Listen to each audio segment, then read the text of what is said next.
They can be very challenging, difficult patients. They can be manipulative.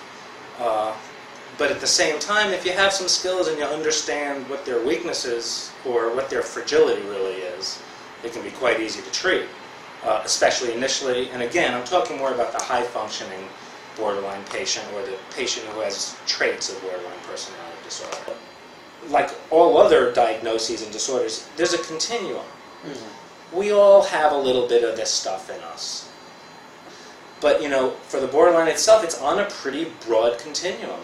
So the label of borderline is given far too easily, in my opinion. When I used to work in the New York hospital system, pretty much any female patient who was difficult to work with would be labeled as, oh, she's a borderline.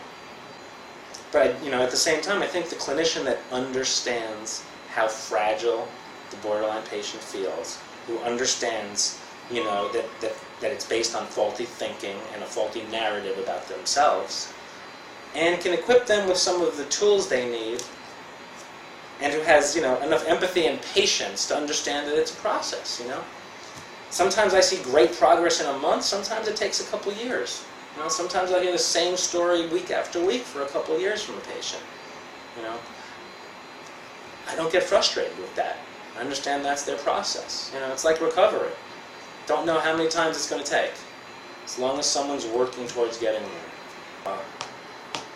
What we see a lot of in this practice, and quite frankly, it's probably more than 50% of my clientele or my patients, are people who present with depression or anxiety, and soon enough we come to understand that the depression or anxiety and mood swings is related to relationship letdowns and disappointments. So really, you could almost call the high-functioning borderline or the person with the borderline personality traits someone who has relationship anxiety, because that's kind of what it might look like. And what you'll see, and what I point out to people frequently, is you'll see urgency, desperation, impulsivity, an inability to self-soothe, dangerous choices for self-soothing. And really what underlies the whole disorder is, basically a fear of abandonment and rejection. And the irony is, the behaviors that come out when someone fears rejection, real or imagined, is what threatens their existence in the relationship. It's not the relationship itself or their interpretations. The duration of that process varies. Sometimes I feel like I can engage a patient in 2 sessions. They just are amazed that someone understands everything they're going through even before they can describe it, and then there's a trust there. The first thing I like to do is to let them know that I really understand their symptoms. So occasionally when I meet a new patient, before they tell me their story, I'll try to tell them their story. I'll try to tell them that I understand that they feel urgency, impulsivity, an emptiness inside, that their mood switches frequently from anxious to dysphoric to okay, that it hinges very quickly on their intimate relationships, that they have a tendency to idealize people and then soon after devalue them. There's a lot of questions about this disorder and the derivations, and certainly there's a genetic component, but in my experience, and it's with hundreds of patients at least, there's also a family cluster that tends to be there, which tends to look like a father who is usually absent, whether emotionally or physically, and a mother who, during the early years, the first 2 years of life especially, is unable to take care of the child or soothe the child or resents the child or is in competition with the child or is suffering from her own depression or her own issues. The technique is to engage the person, get them to trust me, and for them to understand that I know all too well what they're going through. At which point, I start to confront someone, confront them on their behaviors.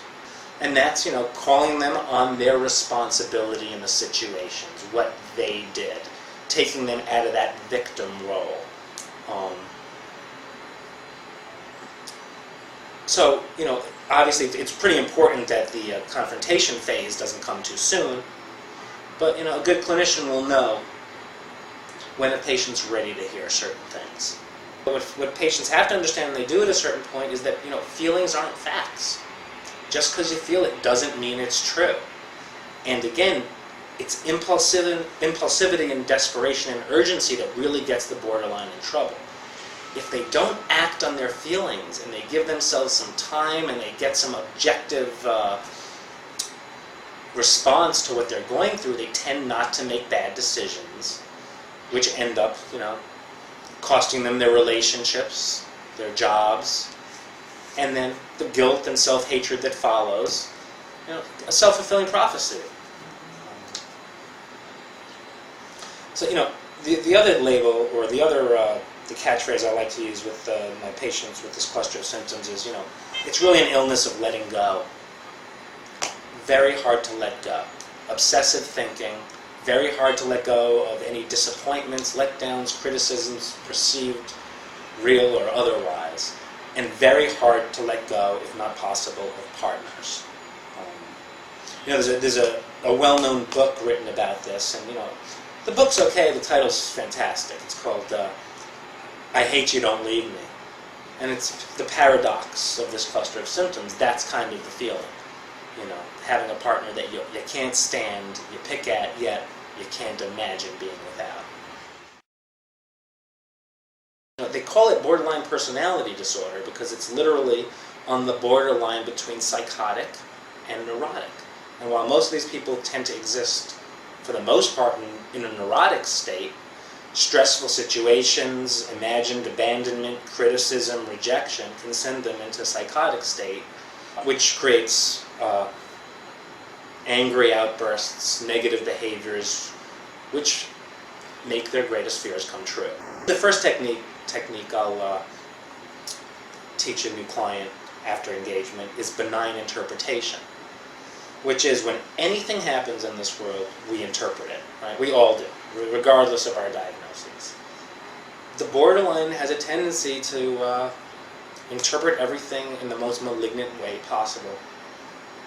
For instance, if they're supposed to get a phone call from their partner at 4 o'clock and their partner hasn't called at 4:30, what will run through their mind, their first thought will be, they don't care about me anymore, they left me, they're with someone else.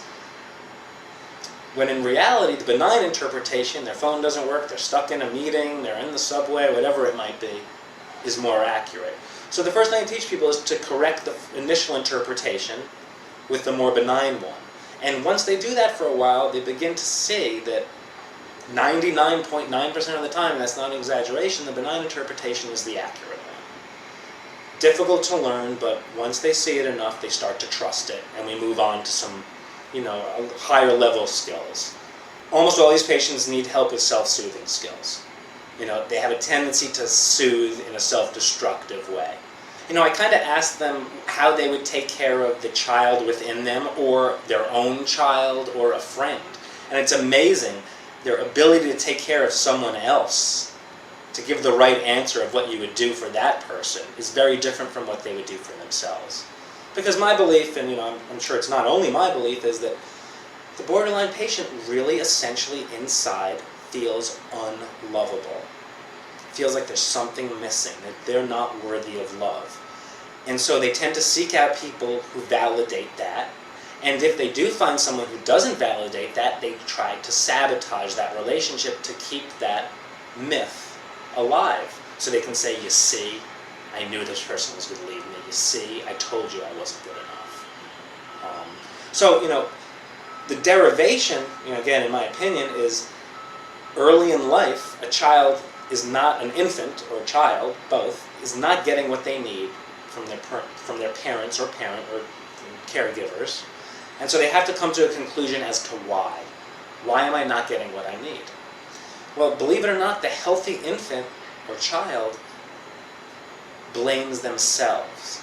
Because in order to blame the world and the parents, it's really a dangerous, talk about anxiety-provoking thought. So early on, the person blames themselves for what they're not getting, saying they must be not good enough to deserve it. They must be missing something to deserve the love and adoration and attention that they're not getting, or the soothing. So that's a myth that needs to be changed later on in the treatment.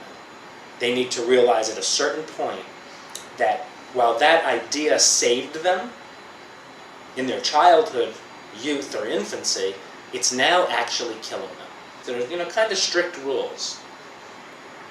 One is the no alcohol or drug rule, which, obviously don't condone it for anybody, but especially the borderline, it tends to trigger all of the nastiest emotions and insecurity. So the rule is, obviously no drinking, no drugs at all is ideal, but once someone has had a sip of a drink or touched any kind of drug, they are not allowed to process any kind of disappointment or hurt feelings with their partners. They're not allowed to trust themselves. Because most borderlines will tell you that that's when a lot of their trouble starts. So it kind of takes away that piece.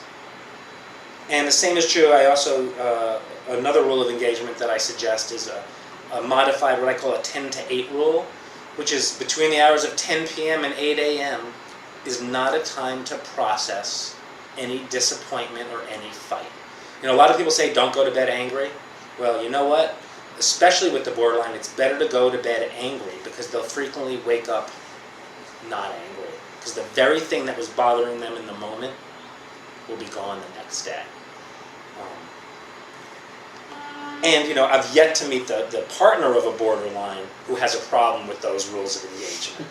I always say to the patients who have a hard time with it, well, what if it turns out that what was bothering me was legitimate?